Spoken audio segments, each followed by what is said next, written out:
The following is rated not safe for work. It contains strong language, adult situations, and lots of spoilers. Discretion is advised. In the criminal justice system, cinematic-based offenses are considered especially heinous. The dedicated attorneys who investigate these villainous films are members of an elite squad known as the Reels of Justice. These are their stories.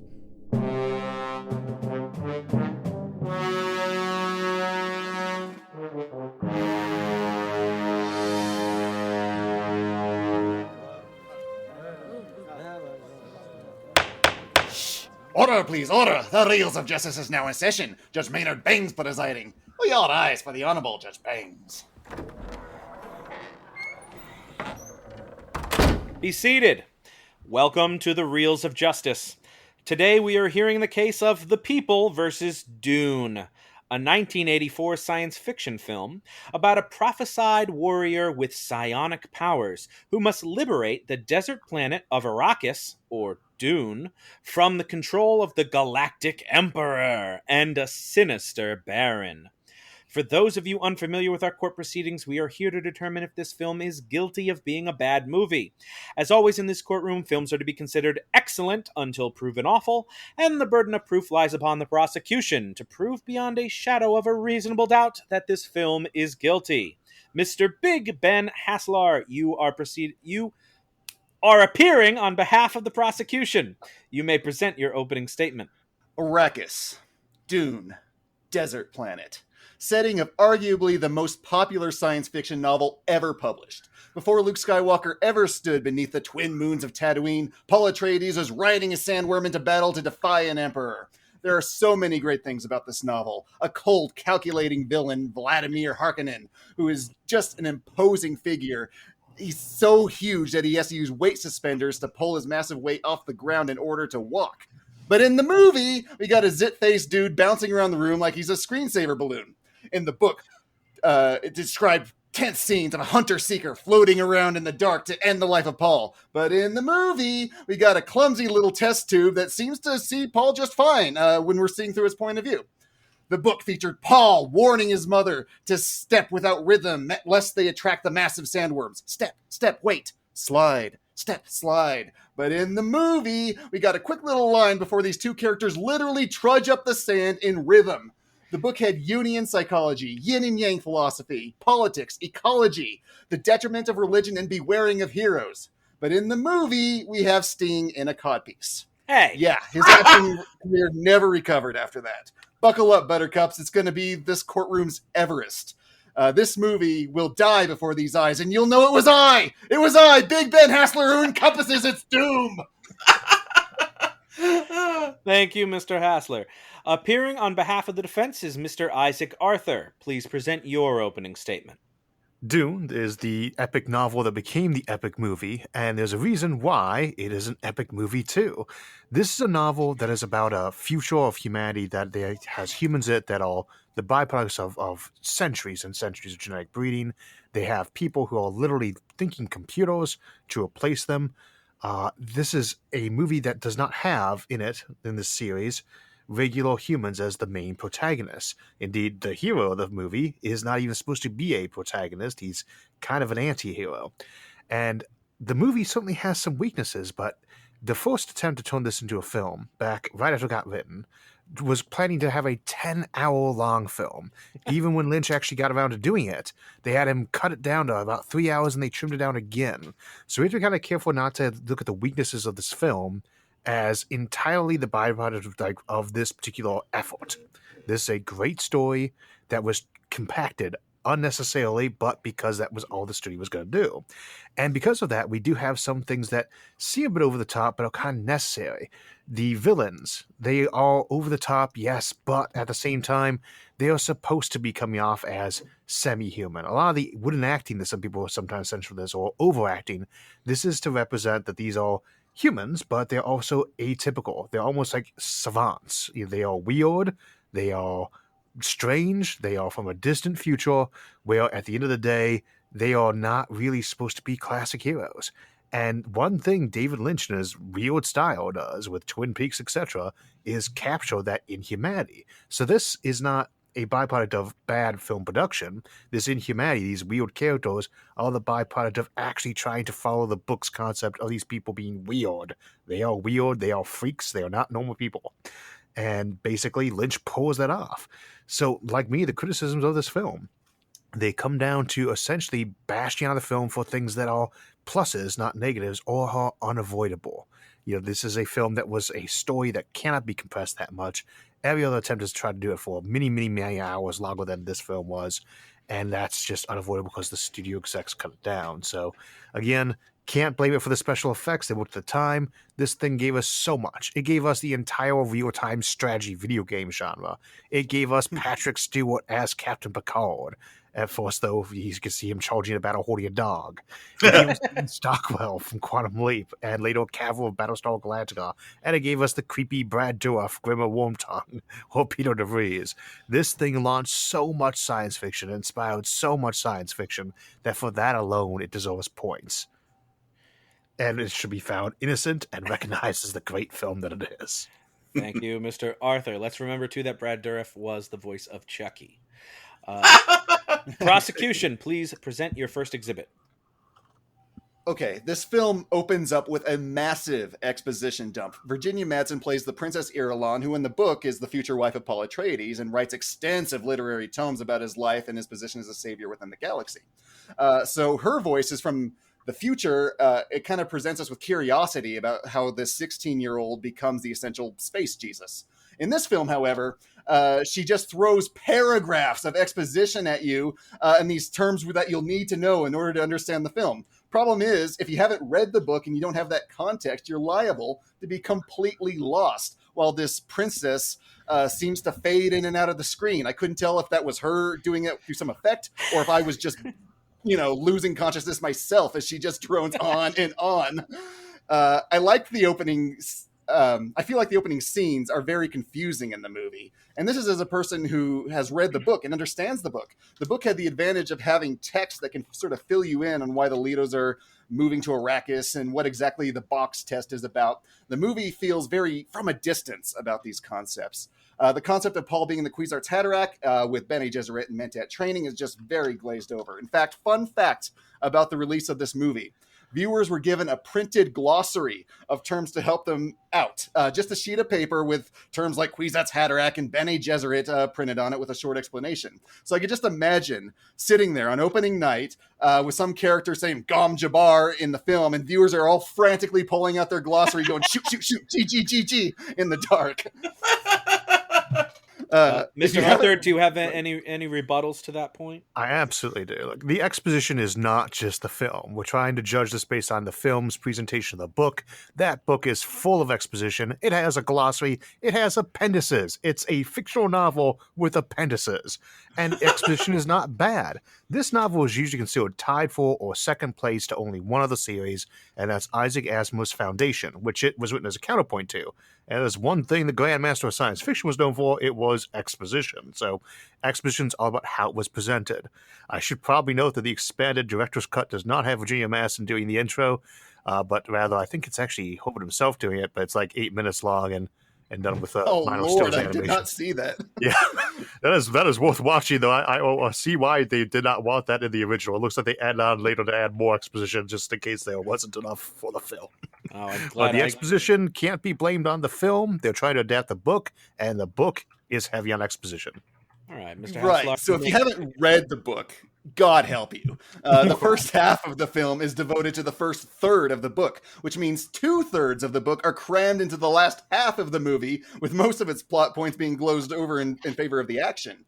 Another tactic they sort of use to sort of fill in the viewers of the mythology of this universe is the voiceovers, which are jarring. He shall know your ways as if born to them. Works in the book because you're constantly in and out of people's heads. It's not consistent enough in the movie to make it fluid. And I get why they want them. They're oft-quoted lines in the book. But when they just like sort of spout them out in an unnatural way, like Brad Dourif as Piter says his lines so fast, as if by talking fast, he can make the movie end just that much sooner. Then he just gets bored with his lines. Maybe he didn't read the book. I don't know.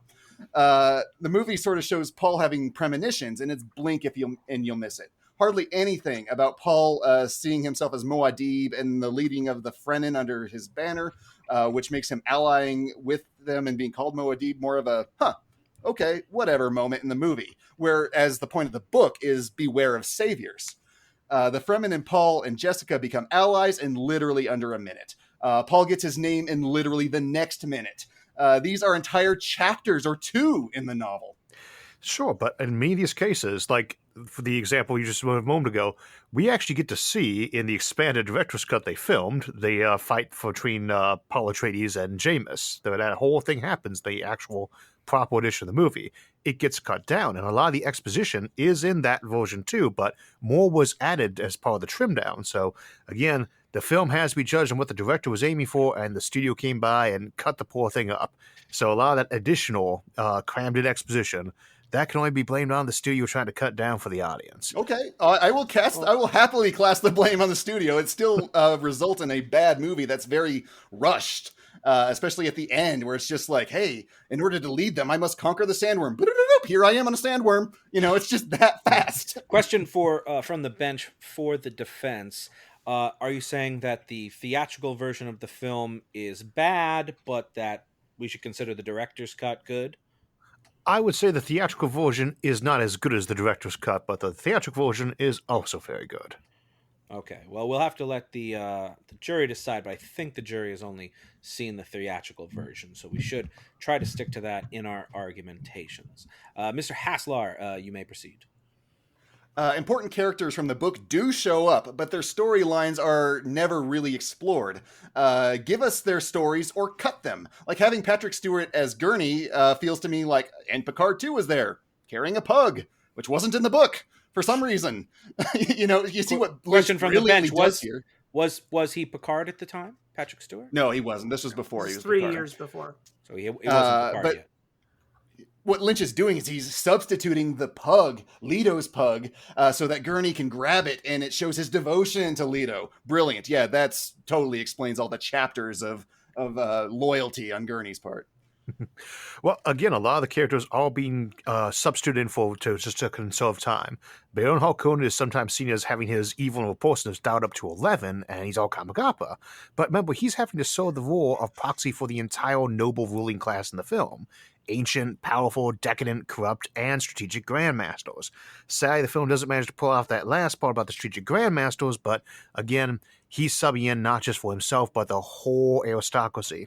We only get a few minutes with Duncan, too, or with Picard, but the film already has a running version theatrically that's almost Peter Jackson-like, so some storylines do have to get compressed. Okay, I think that the cutting of things is bad, but what's even worse here is it adds things that don't add up. Like the Guild and the Guild Navigator are in the later novels, but they aren't in the first one. But damn, this is the kind of thing David Lynch likes. Ugly little naked brains in tubs. Give me more of that. So now I crammed it into this narrative that's already impossible to follow in this slightly over 2-hour movie. And we got space brains farting laser beams in 2001 Space Odyssey-esque scenes of space folding.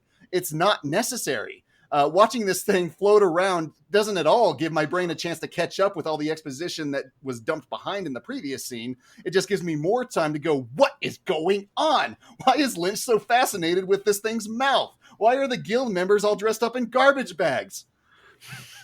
Defense, do you care to speak to the purpose of adding the farting space babies? I would say that when I first saw this film, the visual effect of the guild walking in there and this was on television at the time, was very impressive. You couldn't really tell they were wearing garbage bags at that time. Special effects and budgets are limited. A lot of classic science fiction from the 70s and 80s features tinfoil. We have to think about the budget of these things. It was already huge. They come off as creepy. They come off as inhuman. They're supposed to be mutants. They're supposed to be scary. They're supposed to be alien. A lot of these folks are trying to do double duty with what the book has, so much time to devote to. You're supposed to think of the guild as a repulsive monopoly that's, grandmastering and controlling the whole universe in the background.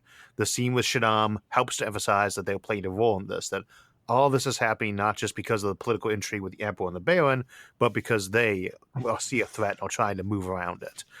So I can't speak too much to the special effects of the blowing worm with the glowing folding space thing, but it does help to give us a chance to see a very nice Sea of the Time special effects wise and some great music by Toto. But besides the special effects, did the space pig baby does it add to the story? The Guild Navigator, sir. Okay. I remember being fairly impressed by the scene originally, but I think it's kind of like with 2001. You got that long period of music that works very well, and then you've got the Star Trek one attempt to do the same with the motion picture where it goes a bit long. I would say that Dune does it better than Star Trek the motion picture did it. Okay. Yes, very much stipulated. Prosecution, your next point. I can't couple. You know what else I would like to cut is that shield combat scene if you're not going to use it later like the book did. How they think that these polygons that barely pass for a video game in the 80s passes for shield combat in the year 10,000? Tell me, Duncan turning on his polygon shield and throwing himself down the hall at intruders doesn't take you out of the movie every time you watch it. I mean, I think shield combat is a great aspect of the book, but if it looks like that, then I'd prefer you just get rid of it. The bronze penis that's coming out of the ceiling, not much better. Defense, any comments on the bronze penis? No.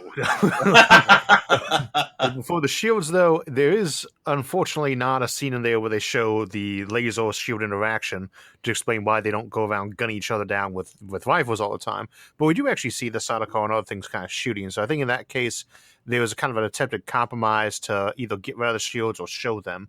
And I don't have the background on that, but I gather there was, at least at the time, a thought of maybe cutting the scene with the shields, but they did not. So they did not. No. Prosecution. It does give us a chance to actually see Patrick Stewart in action, though. First fight scene with Patrick Stewart. Yeah, for like a second before he's enveloped by bronze. A man of action. The movie also changes what the weirding way is. It's lame laser guns now. Now, I'll grant you, like, weirding is sort of loosely defined in the books, but they're not guns. It's sort of a technique that Jessica uses to subdue her attackers. But Lynch didn't want to see, quote-unquote, kung fu on sand dunes. But even if you think Lynch's choice is legitimate here, weirding modules were destroyed in an earlier scene when the palace is attacked. So where did Paul get all these weirding modules that he gives to the Fremen? Also, the voice is so weird sounding. It's a method of Bene Gesserit that they can use to influence people, kind of like the Jedi do. But imagine in Star Wars going Obi-Wan saying, "These are not the droids you're looking for," and you'll have an idea of what that sounds like in this movie. The voice does sound very inhuman, but in the case of the film with the weirding modules, we are told that Yui included the plans, even shown the plans for them in the escape scene that he's got set up for Paul and his mother when they get to the desert. The Fremen do actually have pretty good technology and industrial place hidden away. Now, they have to rebuild them. That doesn't appear in the books, obviously, but it does include itself in the video game that, again, launched the entire RTS genre. So that addition, I would say, which is much better visually anyway. You want to have some secret weapon they can use rather than go into the long explanation of all the Pranabindu stuff and why the Sadako are actually criminals and terror troops. Instead, you get a entirely wonderful weapon, a sonic weapon to be used for that video game franchise, without which there would never have been real-time strategy video games. So it's forgivable. It's a future crime that they weren't perpetrating. The book is an interesting mix of how politics, religion, and ecology shape who you are. It goes into depth about the inner workings of the Empire, the seemingly mystical to the untrained nature of the Bene Gesserit, the cold mental calculations of Mentats and how you can affect the land you live on, and how that land affects you in great detail. It's what makes the book interesting. The Fremen literally evaporate water out of their dead bodies in order to get moisture because water is that precious to them. They do their best to hold back their tears at funerals because it's such a needless waste of their most precious resource. It's the trade-off this planet has for the one crop of value of spice as an export. The movie barely even gets into any of that. But the biggest flaw that they missed is the very heart of the point of the novel, which is Paul's position as a religious savior. Beyond the extreme mental capabilities that allow him to sort of mathematically calculate the future, Paul doesn't have any godlike abilities in the book. In fact, his becoming a deity is something he's worried about this jihad that's coming and people having banners with his with his crest on it, invading the galaxy. Here, he pretty much does become a god, and it's a good thing. He conjures up water out of nowhere. Did he just mentally combine all the hydrogen and oxygen in the air to make moisture with his mind? Not to mention, it probably kills all of the sandworms. Glad all the Fremen have been storing all that water up in secret underground chambers all these millennia. You could have just waited for Space Jesus to come and save it all for you. The prosecution rests. Well, I've always had a little bit of headcanon. The major reason why the rain happens at AO is that they just got done using a nuke and they probably blew up one of the water reservoirs. So maybe that's what caused the rain in the movie version. But that definitely is taking some liberties with the novel in that case. We acknowledge that. But again... Do you think all the sandworms died? We didn't actually know for sure what happens to them afterwards because there's no sequel to the movie. So, we do the sandworms in your headcanon, are they? Probably. They do die off in the novel series later on. So well, that's sad. Anyway, defense, you may proceed with your first exhibit. So fundamentally, the biggest thing about this film in terms of weakness, you've got two sets of weaknesses to be described. One are the genuine ones that come from just limited special effects, trying to compress the film and then recompress it. Again, they were trying to stuff a film into something that the previous attempt by Jodorowsky that took like a decade to develop, he was aiming for a 10-hour film. Lynch tried to compress it into 3, and then the studio made him compress it even more. We do get scenes in that director's version, for instance, that spend a lot more time talking about water and funerals. They actually show a scene for that. But again, that's what did get sent to the audiences first time through. You've got, a film that was compressed, then recompressed. Other things, though, the sheer length and exposition, the weirdly inhuman characters and motives, those are unavoidable to the story. We see them in the book, and they shouldn't be seen as shortcomings of the film, the cast, or the director. They are their strengths. These characters are supposed to be strange and weird, and if anything, I wish they'd made Paul more weird to kind of emphasize that, again, as the book shows him to be a kind of a false but genuine messiah character. He is inhuman. He's a mentat. He can see the future. He hates the idea of being deified, but he ends up as that in the end. And we see that with so many folks, they're trying to run from a future fate. Even with the guild, that's kind of the underlying theme. I don't know if the film can be said to have captured all that, or they could have any realistic attempt to. So they go a different direction. We already have so much internal exposition going on that we had tons of Paul talking about how he doesn't want to become a messiah. That would just add more to it. So having that presentation at the end is maybe a better option stylistically. Does this film have weaknesses? Yes. Does it have strengths? Absolutely. This is one of the best-known sci-fi films of the 80s. For all the fact that often is panned, it has been inspirational to so many things, not just the novel, but the video, the movie that filmed it, that first encompassed it, is how so many people were exposed to it. Is the novel better? Yes, the novel is one of the best science fiction novels in history, right? But the movie does hold up its end. It does get people engaged in that series. It does serve as the inspiration to so many future works. And the fact that it was limited by the studio execs, by the special effects at the time, by needing to rush it down and compress it again, these are weaknesses, but they do not, in the end, stop it from being a magnificent film with good acting, good music, good presentation, and good effects for the time. And on that, you have to find this film, not guilty.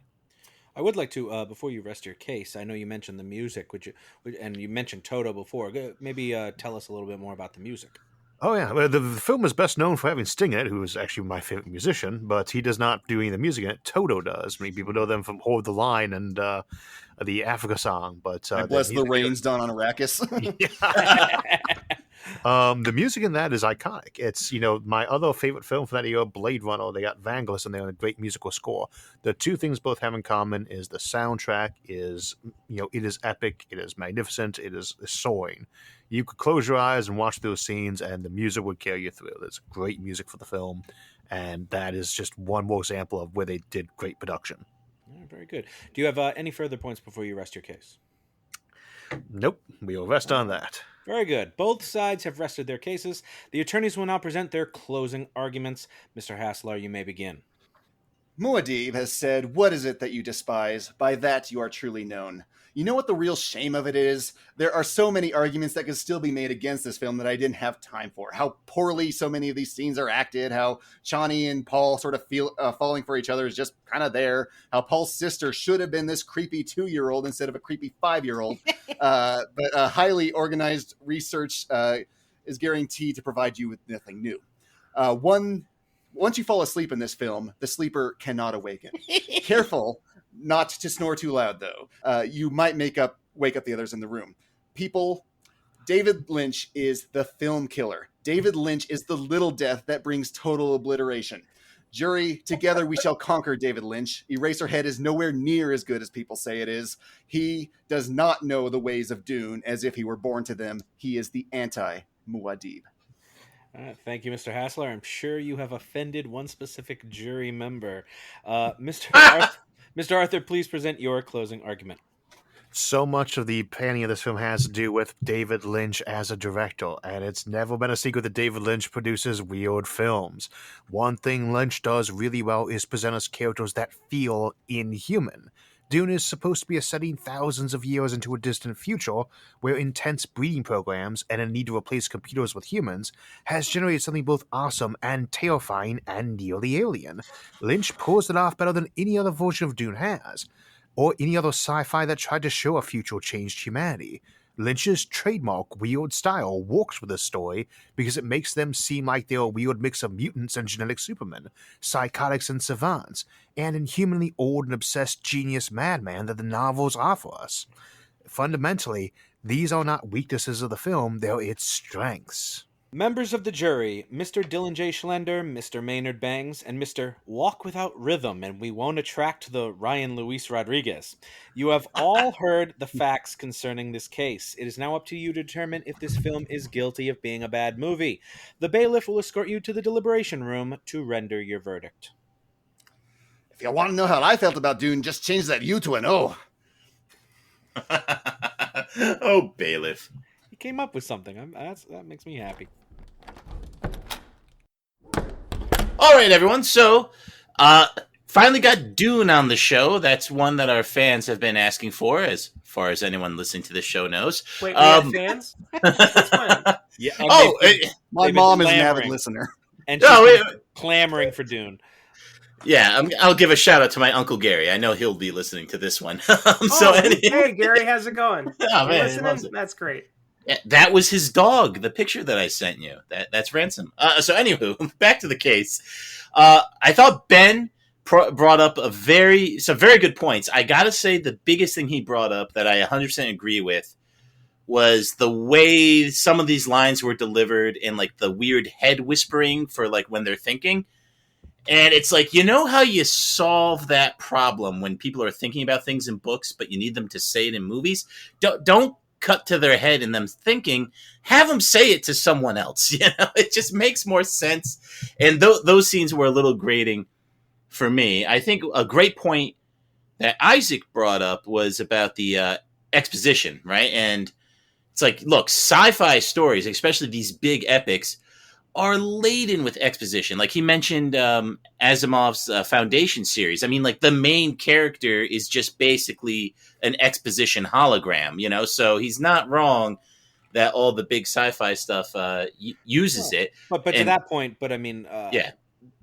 I mean, sci-fi books and books in general tend to be more full of exposition. But I mean, I think a well-written because they have film, to be.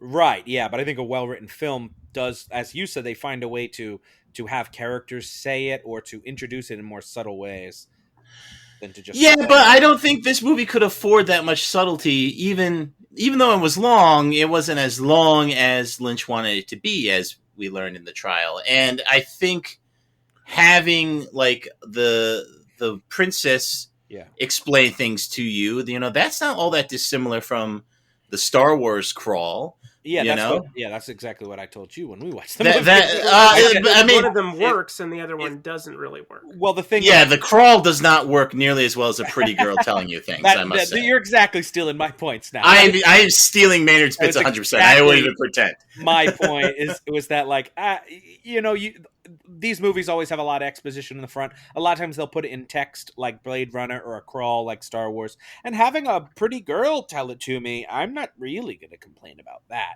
It may have gone a little long, though. Usually those crawls are a paragraph or two. She was going on for like 3 or 4 minutes. And why did she keep disappearing and coming back? Great point by Ben. I didn't understand why she kept fading in and out. I didn't get it. Well, that's the other thing too. Like Isaac said, like Lynch does weird stuff. I don't know what you were really expecting.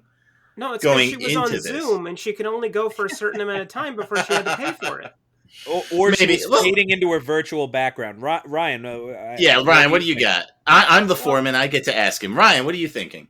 I mean, most of this trial seems to be about how it adapts the book, but I've never read the book. I don't plan on reading it anytime soon, so I can only kind of evaluate it as a movie. Yeah. And as a movie, I wish it worked. I really do. David Lynch is my god. I know. I love him so much, but this is the David Lynch movie that I keep watching, hoping that it'll get better, but it never does. It always leaves me cold every single time. I feel the same way about Star Trek Insurrection. And one of the things that Defense brought up is he kind of defended I don't know if he considered them dated special effects. I thought all the special effects were one of the strengths of this movie. It looks great. The worm looks great. I wish Even it the little felt as good as it looks. Floating telescope looked great. And the Defense also brought up, that the performances are weird because they're supposed to be. And yes, that's what I thought too. Like the Baron is especially very weird because he's like an insane, genetically altered supervillain dude. Of course he's weird.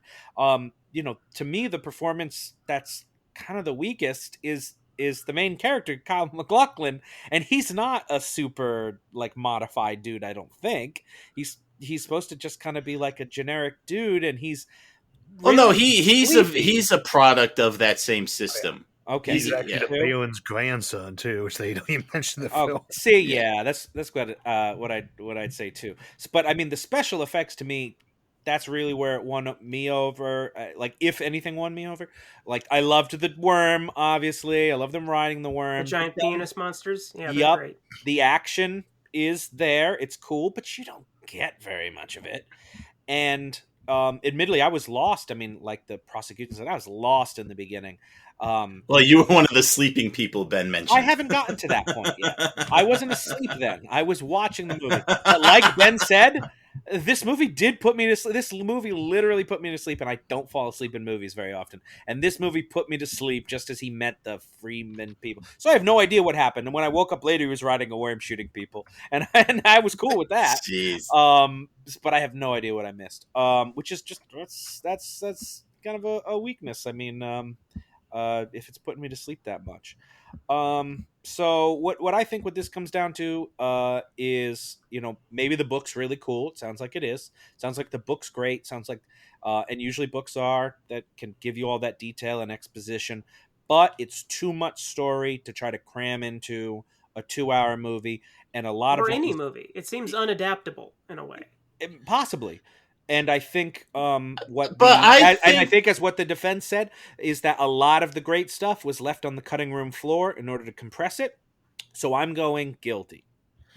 You see, I think you're wrong, first of all, but let me explain why. I think a movie like this, dealing with a book like Dune, obviously there are going to be adaptation challenges, and it's not necessarily fair to do like the whole one-to-one thing, but in the book they did this, in the movie they did this. But taking the entire ecosystem of Dune, the books, the movie, the video games, like Isaac said, like the impact on science fiction as a genre moving forward from this is tremendous. But the Dune franchise isn't on trial. The Dune movie is. And the I movie... dispute that the movie is responsible for a cult. I think that the book is. I don't think that the movie is why these things have happened. No, but the movie helped propel the careers of other sci-fi luminaries like Jean-Luc Picard, like we had just mentioned.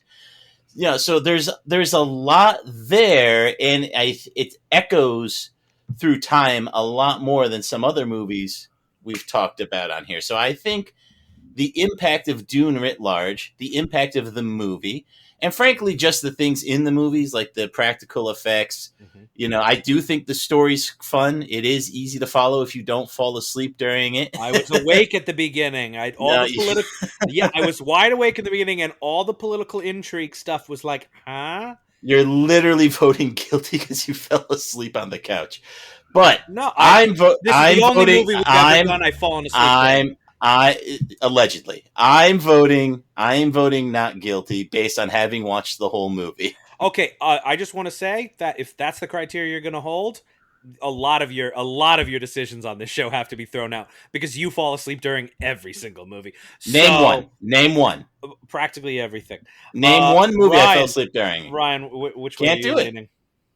I mean, just follow your heart. I want to say that it's not guilty. I really, really, really want to say that it's not guilty. But then say it's not guilty. It's not. No, I can't. I can't say something that I don't believe. I want it to be true, but it's not something that is a documented fact. What are the things that really pull it down to you, Ryan? The fact that it feels so flat. It does not necessarily feel like something that David Lynch was aching to make. It seems like something that he made because he felt obligated to. Like, the thing that really throws me off is that he was going to make Return of the Jedi and passed on it to make this. And I keep thinking how good Return of the Jedi would have been if he did that instead. But again, we can't really hold what the movie isn't against it. We kind of have to hold the movie itself. So I have to go, I guess, guilty. Damn. Sorry. All right. Well, let's get out there and tell that very handsome judge. Yes, the one who always stays awake during movies. Allegedly. Mr. Foreman, have you reached a verdict? We have, Your Honor. In the case of The People versus Dune, we find the defendant guilty of being a bad movie. Boo!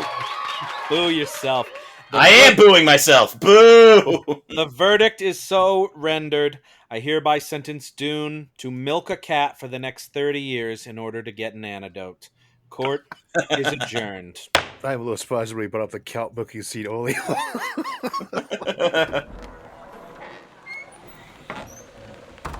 This is Pat McCracken of the Gabagool Gazette reporting to you live from outside the Reels of Justice. Mr. Big Ben Haslar, would you care to share your thoughts on the jury's verdict?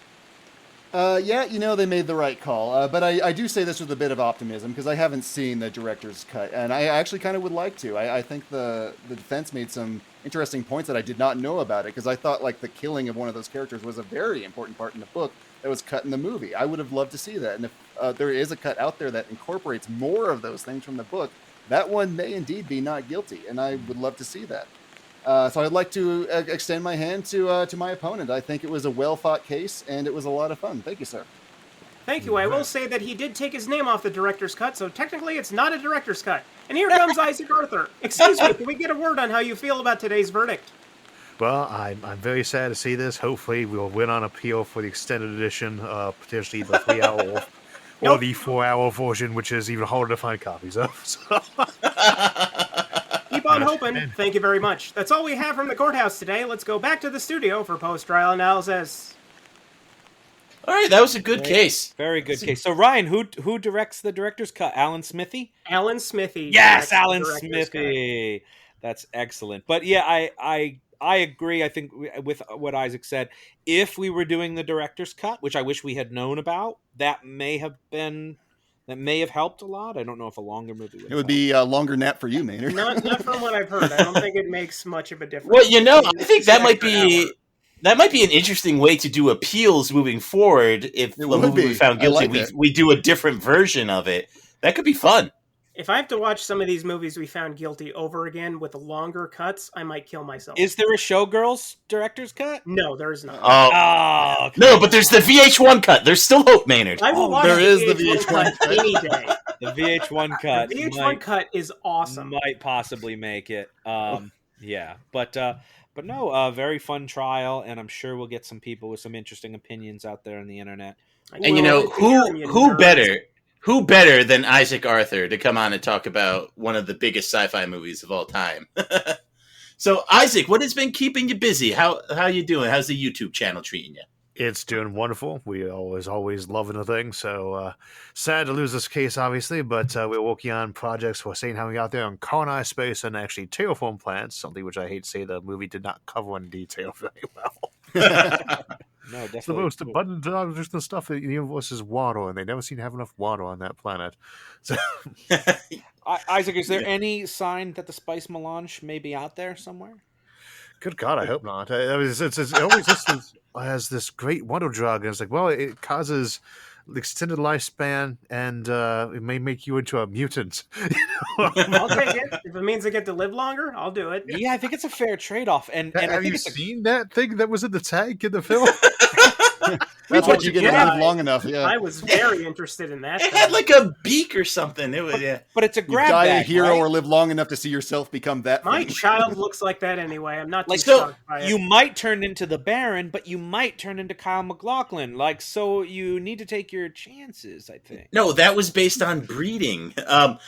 So, Isaac, giant mutant space babies aside, is the idea of folding space to travel faster, is that in any way physically or theoretically possible, you think?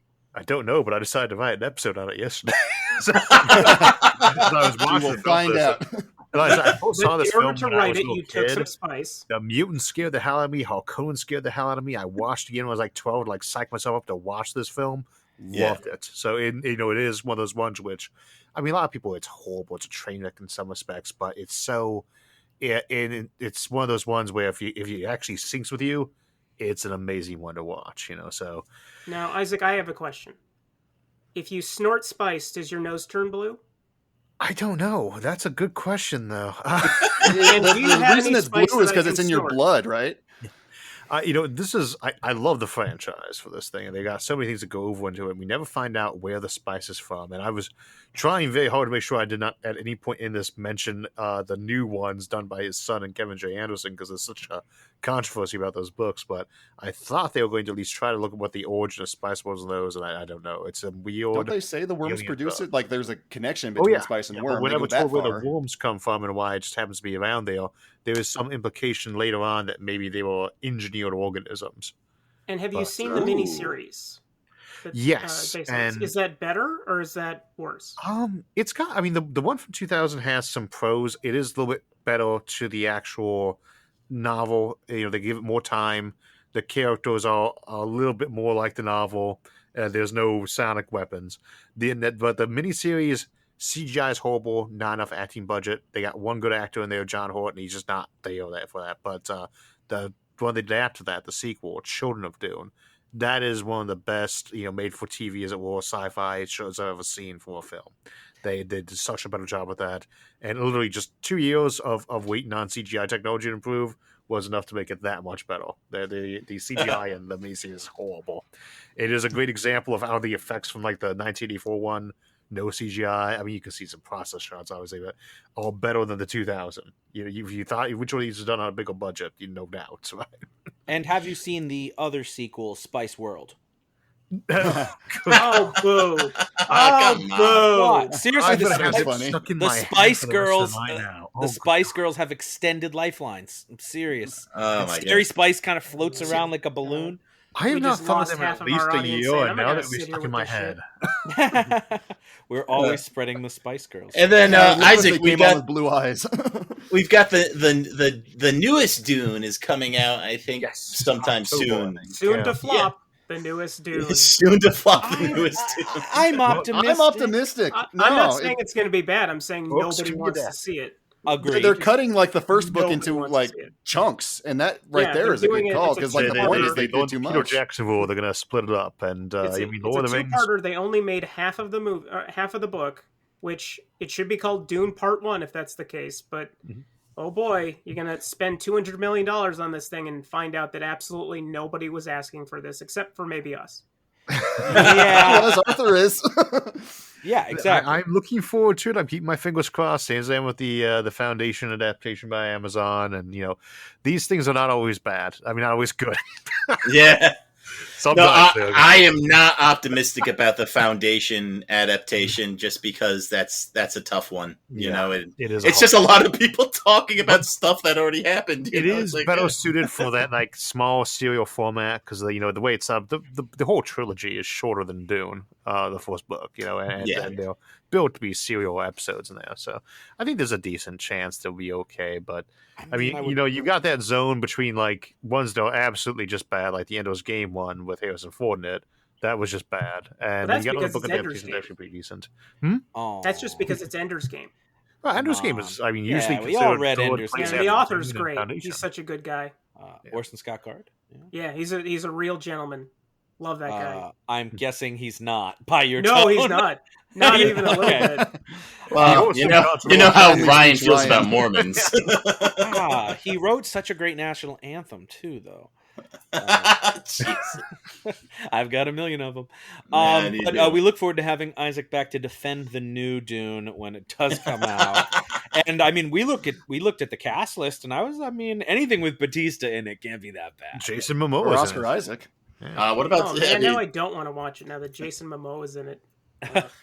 Yeah, well, he plays the worm. Oh, I would watch that. I actually don't know who he's playing in that. I was guessing he's probably playing one of the Hulk Conans. He's Duncan Idaho. Is it? Wow, Yep. He'd be so perfect as like a Beast Raban figure. I was excited for Skarsgård as the Baron. We'll have to see. I try not to know what the cast is looking at until I'm actually ready to see the trailers and get out there and watch the movie because all that build-up makes me want to go see it. I prefer to just go watch the film when it's ready. And I like spoiling it for you. Save me a seat in your empty theater when you go see it. I don't know. Maybe I'll just wait till it comes out on DVD. Blu-ray. It'll come out on Blu-ray for sure. Mm-hmm. All right, so we always ask from our guests a recommendation for a movie that you think our listeners should check out. So, Isaac, what is a movie that our listeners should check out? Blade Runner. Ooh, Absolutely. Yeah.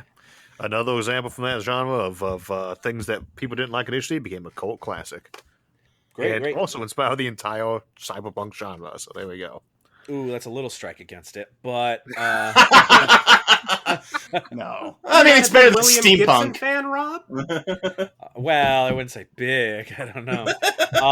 But yeah, no, great recommendation. Blade Runner is a wonderful choice, and I know Ben recently recommended it, but still, it's a great choice. And while we would usually go to We're Ben, all going to recommend it at some point because it's a great movie. This is a great. It transitions too well into my recommendation because we know Dune is getting the reboot later this year that we talked about with Denis Villeneuve directing.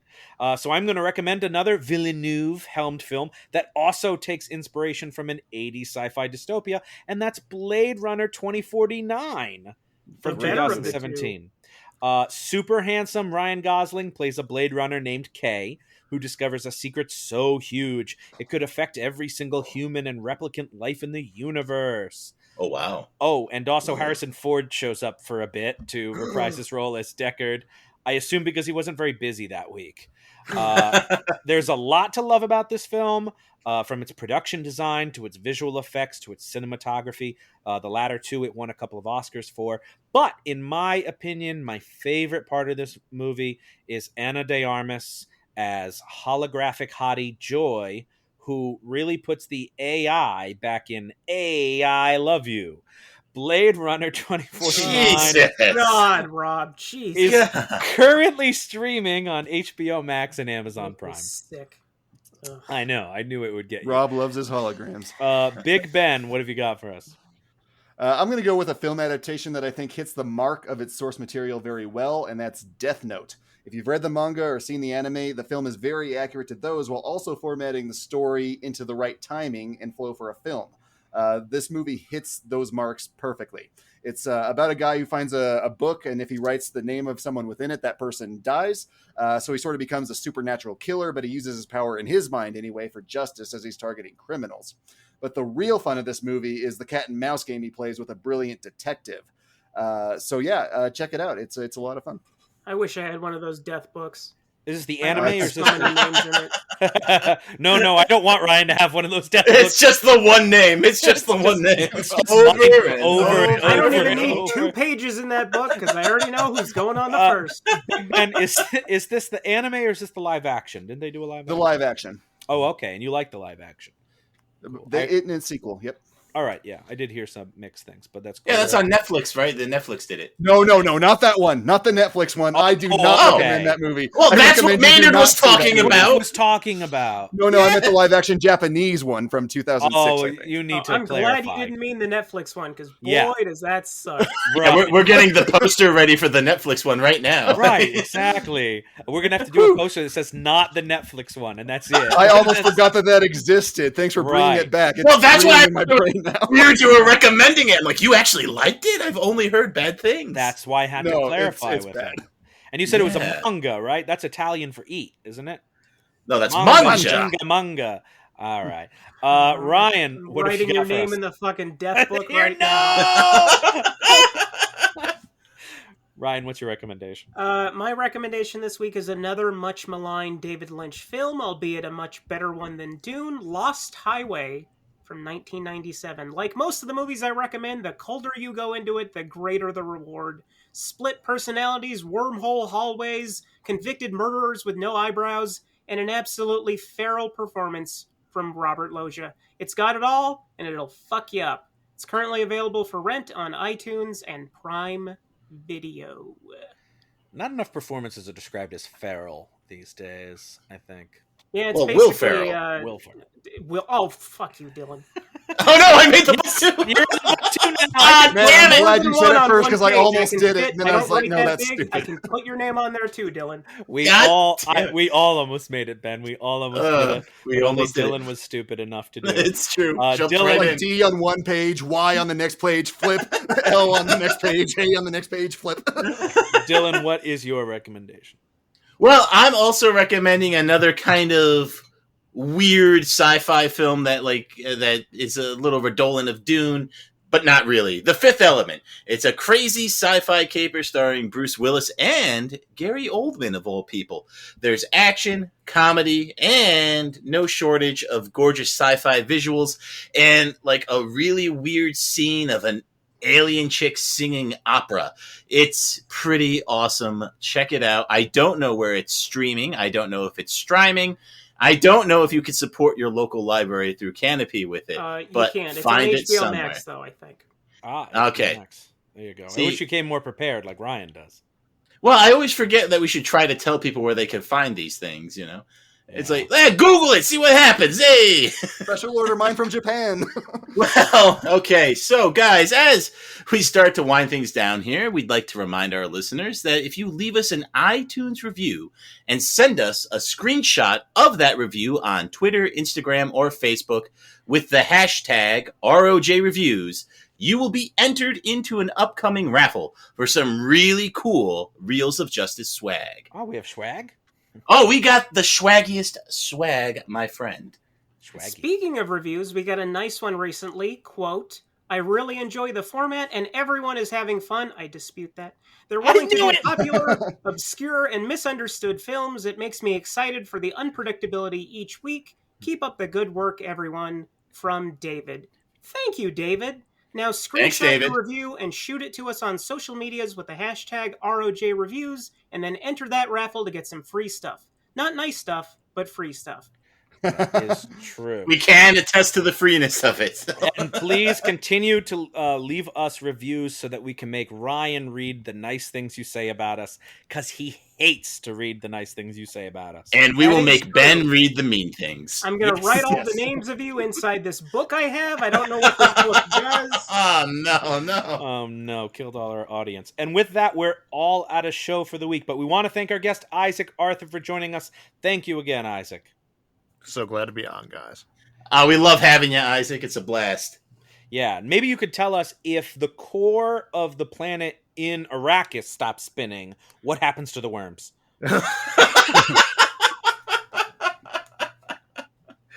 No, that was a film that definitely deserved to be found guilty. And it was. 100%. And so was Despite my Dune. best efforts, yes, it was. Anyway, we hope to have you again, Isaac, possibly when the new Dune comes out. And we hope everyone else will join us again as well, as the Reels of Justice keep turning. Count it. Spice. JoePontillo.com. JoePontillo.com. Please follow us on Twitter at Reels of Justice, Instagram Reels of Justice, and Facebook.com/Reels of Justice.